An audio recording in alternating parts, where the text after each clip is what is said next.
کہ کیا اولیاء خدا جیسے کہ انبیاء ہیں، ائمہ علیہم السلام ہیں، ان کی قبور کی زیارت کرنا،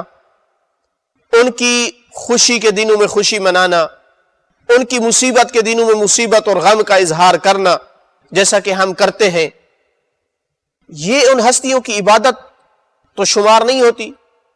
یہ جو پہلے ایک دو سوال تھا وہ توحید افعالی سے تھا، یہ سوال توحید عبادی سے ہے، عبادت میں توحید۔ تو کیا یہ کام کرنا، ان کی قبور پہ جانا، زیارت کرنا، یا ان کی مصیبت میں مصیبت کرنا، خوشی میں خوشی منانا، یہ کیا ان کی عبادت تو نہیں ہے؟ تو اس کا جواب یہ ہے کہ ہرگز ایسا نہیں، یہ انتہائی غلط فکر اور ٹیڑھی عقل کا جو ہے وہ نتیجہ ہے کہ ایسے کاموں کو یہ اللہ کی عبادت کے مقابل ان ہستیوں کی عبادت شمار کیا جائے۔ اس کی وجہ یہ ہے کہ یہ ہستیاں، اس میں کوئی شک نہیں ہے کہ اللہ کی محبوب ترین ہستیاں ہیں، اور یہ جیسے جب زندہ تھے تو اپنے ذات کے ذریعے سے لوگوں کو اللہ یاد دلوایا کرتے تھے، تو دنیا سے جانے کے بعد بھی ان کی قبور، ان کی مزارات مقدسہ اللہ کی یاد کا ایک ذریعہ ہے۔ یہاں آ کر کتنے لوگ ان کی قبور کی زیارت کر کے توبہ کرتے ہیں، استغفار کرتے ہیں،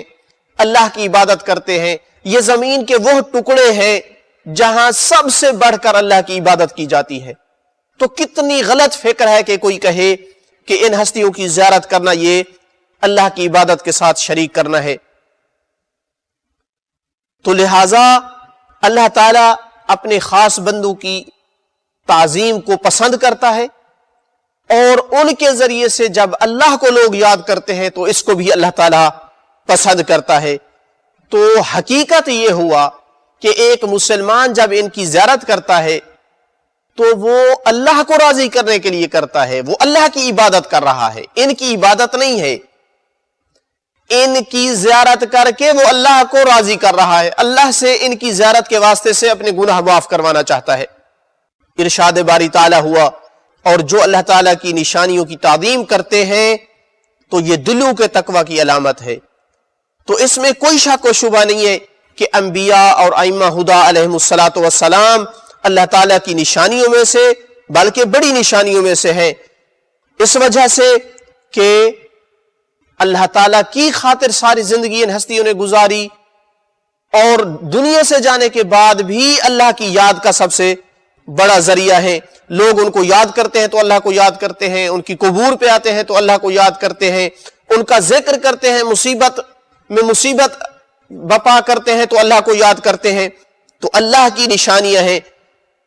روایات میں ملتا ہے کہ حتی رسول اکرم صلی اللہ علیہ وآلہ وسلم بھی خود ذات مقدس اپنے خاندان کے لوگوں کی، جناب حمزہ اور دوسرے افراد کی قبور کی زیارت کے لیے جایا کرتے تھے اور اس مناسبت کو زندہ رکھتے تھے۔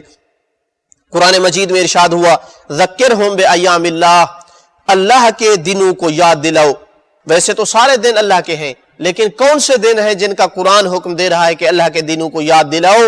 یہ وہ دن ہیں جس دن اللہ تعالیٰ کی قدرت کا کوئی غلبہ ظاہر ہوا، یا دشمن پسپا اور کمزور ہوا، کوئی ایسا بڑا واقعہ ہوا کہ جو اللہ تعالیٰ کے دین کے لیے ایک نصرت اور غلبہ تھا۔ اور ان ہستیوں کے مناسبات کو منانا یہ اللہ کے دنوں میں سے ایک یعنی عظیم قسم کے دن ہیں، لہٰذا کوئی حرج نہیں ہے، بلکہ اللہ کی اس میں رضا اور ثواب اور عبادت ہے کہ کوئی ان ہستیوں کا تذکرہ کرے اور ان ہستیوں کی قبور کی زیارت کرے۔